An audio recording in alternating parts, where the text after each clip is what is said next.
চোখ বন্ধ করে একবার গভীরভাবে ভাবুন তো, এই সুবিশাল মহাবিশ্বে যখন সৃষ্টি হয়েছিল তখন প্রথম শব্দটা কী ছিল? সনাতন ধর্ম থেকে শুরু করে আধুনিক বিজ্ঞান সবাই এক বাক্যে একটি ধ্বনির কথা স্বীকার করে, আর তা হলো ওম। মুক্তি চ্যানেলে আজকের বিশেষ পর্বে আপনাদের সবাইকে স্বাগতম। আজকের এই পূর্বে আমরা জানব এই একটি মাত্র অক্ষরের আসল উৎস কী, কেন একে বলা হয় মহাবিশ্বের সবচেয়ে শক্তিশালী ধ্বনি, এর পেছনে রহস্যটাই বা কী। ভিডিওটি শেষ পর্যন্ত দেখুন, কারণ আজকের পর ওম ধ্বনি সম্পর্কে আপনার ধারণাই বদলে যাবে।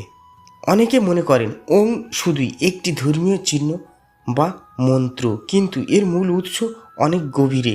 আমাদের প্রাচীন উপনিষদ অনুযায়ী মহাবিশ্ব সৃষ্টির আগে যখন কিছুই ছিল না, না আলো, না বাতাস, না কোনো রূপ, তখন শুধু একটি কম্পন বা ভাইব্রেশন ছিল। সেই আদি কম্পন থেকেই সৃষ্টি হয়েছিল ওম ধ্বনি। সংস্কৃত ব্যাকরণ অনুযায়ী ওম ধ্বনিটি মূলত তিনটি অক্ষরের সমাহার। নাম্বার 1 অ, এ, যা সৃষ্টির প্রতীক। নাম্বার 2 উ, ইউ, যা স্থিতি প্রতীক। নাম্বার 3 ম, এম, যা লয় বা বিনাশের প্রতীক।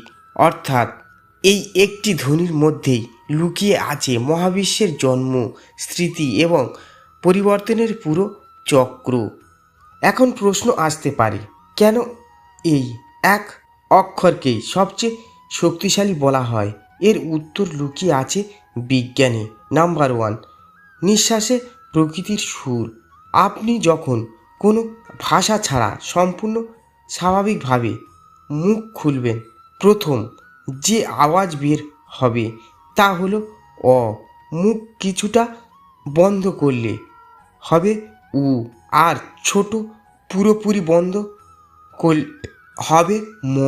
অর্থাৎ মানুষের বাকযন্ত্রের স্বাভাবিক ও পূর্ণতায় প্রকাশই হলো ওম। নাম্বার 2 432 হার্জ কম্পন।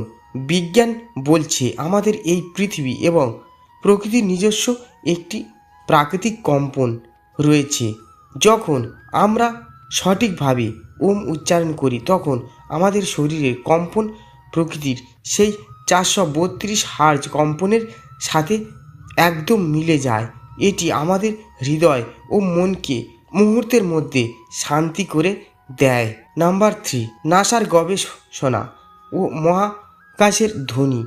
মহাকাশে কোনো বাতাস নেই, তাই সেখানে শব্দ শোনা যায় না, কিন্তু নাসা যখন মহাকাশের বিভিন্ন ইলেকট্রনিক ম্যাগনেটিক তরঙ্গকে সাউন্ডে রূপান্তর করে তখন দেখা যায় মহাবিশ্ব অবিরত একটি গুঞ্জন বা হুমিং সাউন্ড করে চলছে, যা শুনতে ঠিক ওম ধ্বনির মতোই।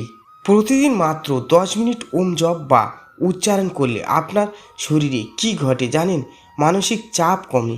একটি উচ্চারণের সময় যে কম্পন তৈরি হয় তা আমাদের ভেমাস নার্ভকে উদ্দীপ্ত করে, ফলে দুশ্চিন্তা ও স্ট্রেস নিমেষে কমে যায়। মনোযোগ বৃদ্ধি পায়। মস্তিষ্কের আলফা ভয়েস সক্রিয় হয়, যা পড়ালেখা ও কাজের একাগ্রতা বাড়ায়। Positive energy. শরীরের প্রতিটি কোষে পজিটিভ এনার্জি সঞ্চয় ঘটে এবং রক্তচাপ স্বাভাবিক থাকে।